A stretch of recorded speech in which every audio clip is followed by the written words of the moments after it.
বাংলাদেশ বনাম ওয়েস্ট ইন্ডিজের মধ্যকার 3 ম্যাচ টি-20 সিরিজের প্রথম টি-20তে ওয়েস্ট ইন্ডিজ বাংলাদেশকে 16 রানে হারিয়ে তারা সিরিজে 1-0-তে এগিয়ে যায়।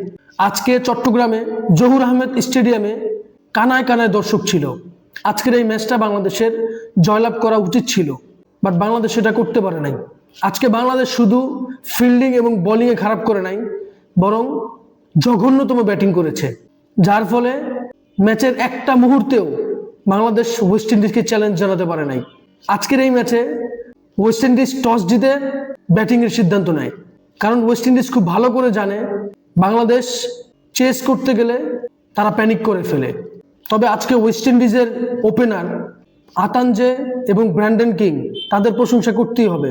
তারা শুরু থেকে পাওয়ার প্লেতে খুব বেশি তাড়াহুড়ায় মারকাটার ইনিংস তারা খেলে নাই, পার্টনারশিপ করেছে।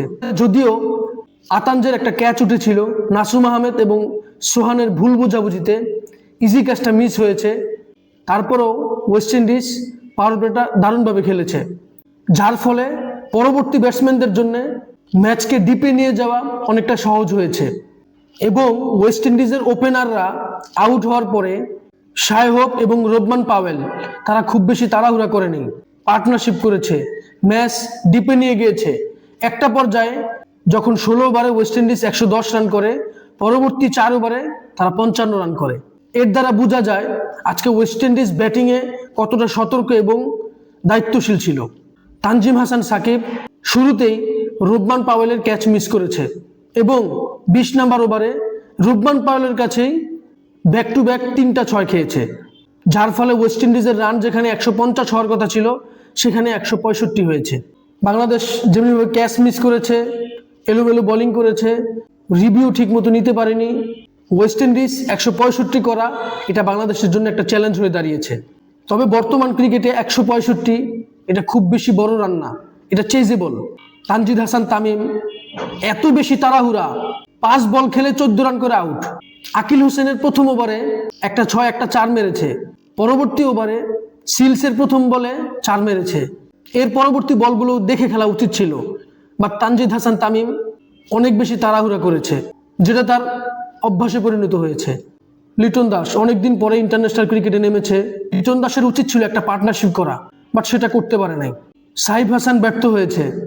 তবে আজকের ম্যাচে সবচেয়ে ক্রুশিয়াল মোমেন্টে শামীম হোসেন পাটোয়ারি এবং নুরুল হাসান সোহান, এই দুইজন থেকে যে কোনো একজন তাওহিদ হৃদয়কে সাপোর্ট দিলে আজকের ম্যাচটা হয়তো আরো ডিপে যেত এবং একটা পর্যায়ে ভালো ফিনিশিং হলে আজকের ম্যাচটা বাংলাদেশ জিততে পারত। শামীম হোসেন পাটোয়ারি এবং নুরুল হাসান সোহান যা তা খেলেছে।